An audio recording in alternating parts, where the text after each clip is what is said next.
This video is about travel agents and some of the challenges of marketing Sri Lanka as a tourism destination.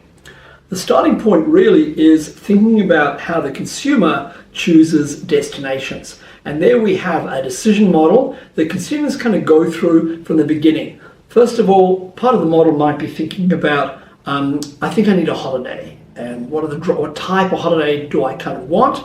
And somewhere down the track is, what is the destination going to be for that? Now, helping consumers decide the destination is generally a DMO, a Destination Marketing Association. So here in Sri Lanka, we have a number of destination marketing associations that are selling Sri Lanka as a destination brand to the rest of the world. They don't have a huge budget like the budgets of some other countries like nearby India, but so the budget has to work extra hard. The budget has to appeal, campaigns have to appeal, I should say, to end consumers that are thinking about having a holiday in Sri Lanka, but also to the travel agents who, in the age of the internet, may still have a role in marketing Sri Lanka as a desirable holiday destination. So this challenge for travel agents involves working closely with the consumer. So if a consumer does come to a travel agent and says, I want to go somewhere in South Asia for a holiday, what do you recommend? We want the travel agent to be able to say Sri Lanka as opposed to the Maldives or India or some of the other countries in South Asia. The consumers may not even think about South Asia. They might be thinking about Asia, including East Asia. So the travel agent needs to be as informed as possible about Sri Lanka as a destination. And that's got to include airline connections to Sri Lanka or cruise ship connections, if the customer's thinking about a cruise. The kind of product that Sri Lanka offers in terms of attractions and in terms of hospitality brands, internal travel brands, and of course places to stay as well. So it requires the travel agent to be a real one-stop information source for the potential tourist. Now, the travel agent in the age of the internet and the age of AI is of course helped by digital media to do their own kind of research. We also know that if a consumer is thinking about coming to Sri Lanka, they've probably done some preliminary research themselves, and they've probably visited one or more websites sponsored or provided by the DMOs, the Destination Marketing Organizations for Sri Lanka. So it's very critical what is put on those kind of websites in terms of the brand image of the country and the way that it is sold. Is it sold as a stimulating destination, or is it sold as a relaxing destination? Are we going to sell culture in Sri Lanka? Are we going to sell food, shopping, weather, wild animals, or historical buildings? What exactly do you want to sell? You cannot sell absolutely everything on a single kind of website. It's really about creating a series of desirable impressions as well as giving sufficient information. And the market for this, of course, for these kind of destination marketing organizations is twofold. It's the end consumer that's thinking about holiday in Sri Lanka, but then it's also the travel agents who may themselves need to go to those kind of websites to gain the information to then pass on to the end customer. So the travel agent has a challenging role to play. As I said, there may not be a lot of information in terms of brochures within the travel agency that they have on hand.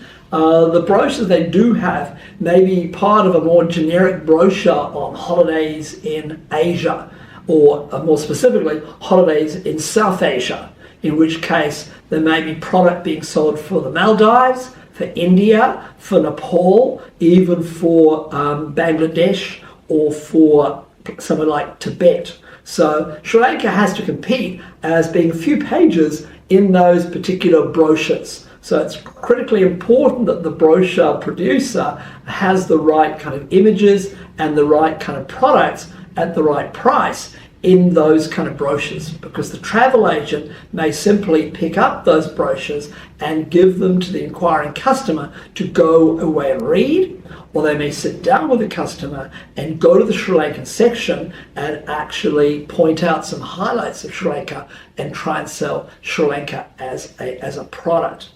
Standalone brochures, of course, are costly to produce. They're often produced by destination marketing organizations, and they have to be distributed to travel agents in the main tourism markets that Sri Lanka targets, typically European markets, as well as some Asian markets and countries possibly like Australia.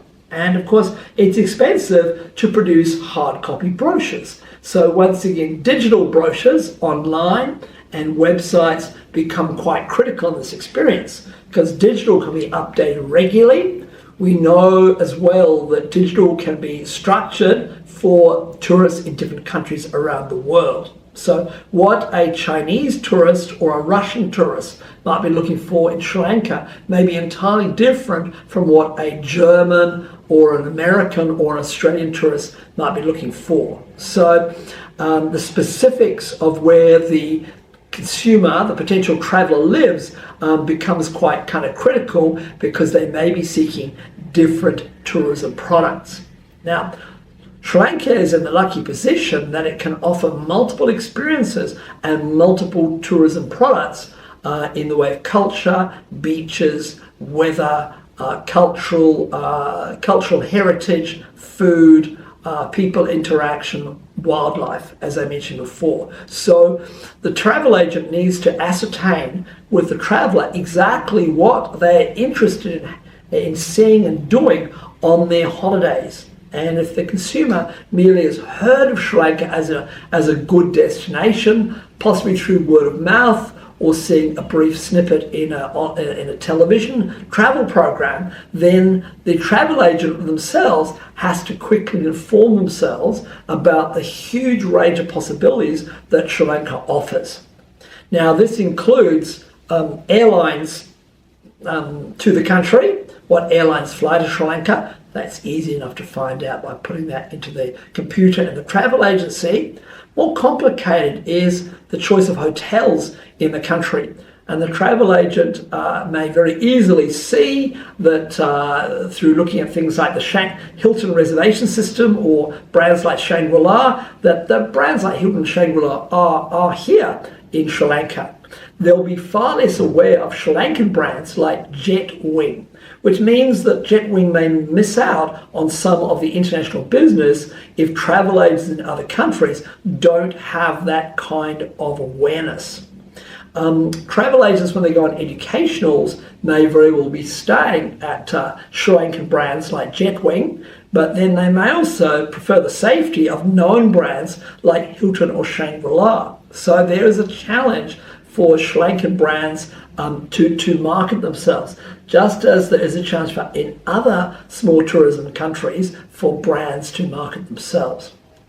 Within what we might term brand Sri Lanka, of course, we have sub-brands like Candy or like Colombo. So insofar as visitor associations in different parts of the country are trying to promote their particular city or their particular province, the consumer in theory could be deluged with an awful lot of information. I would suggest to you that the travel agent will probably try and sell things that they know first, which would be a brand like Colombo.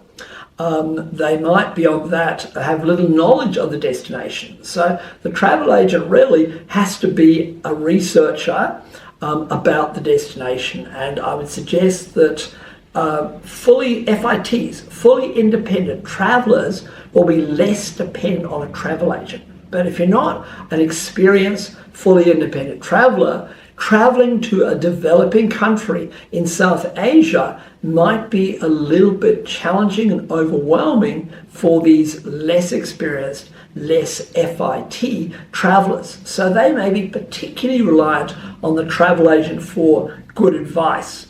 So what we're really saying in this video is that there really are a number of challenges facing travel agents in other countries in promoting what Sri Lanka has to offer as a brand.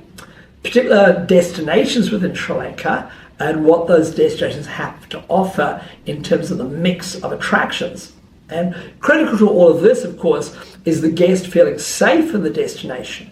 And the safety is to do with the professionalism of the airline taking them to Sri Lanka, the transfer to the hotel, and particularly having a small home away from home, that is the hotel that they are staying at, basically. So hotel marketing, of course, is a sub-area within travel and tourism marketing. And as we mentioned before, brands like Jetwing do have somewhat of a challenge compared to some of the other brands that are truly global brands, like Hilton. So all in all, there are a number of challenges. What we might say is that Sri Lanka has a lot to offer. It can take some leverage off the powerful marketing by Brand India with campaigns like Incredible India. And of course, many tourists will take a multi-destination approach, perhaps visiting India, followed by Sri Lanka, then perhaps followed by the Maldives. The combination might be Sri Lanka and the Maldives, or it may be simply India and Sri Lanka. Of course, DMOs here in Sri Lanka would like consumers to spend the vast bulk of their time in Sri Lanka or just to visit Sri Lanka rather than spending their time split across 2 or 3 other countries in South Asia. So as we've emerged from the pandemic, there's a challenge facing the country's destination marketers, but there's also a challenge facing travel agents around the world to better inform themselves about Sri Lanka and to give a more informed message to consumers that are interested in visiting Sri Lanka or perhaps hadn't considered visiting Sri Lanka and are driven by visiting a bigger brand like India. So all in all, it's an exciting time to work for a destination marketing organization in Sri Lanka, just as it's an interesting time working for a travel agent seeking to get more guests to consider Sri Lanka as a travel destination and have great experiences in this country. Thank you for listening and watching to this video.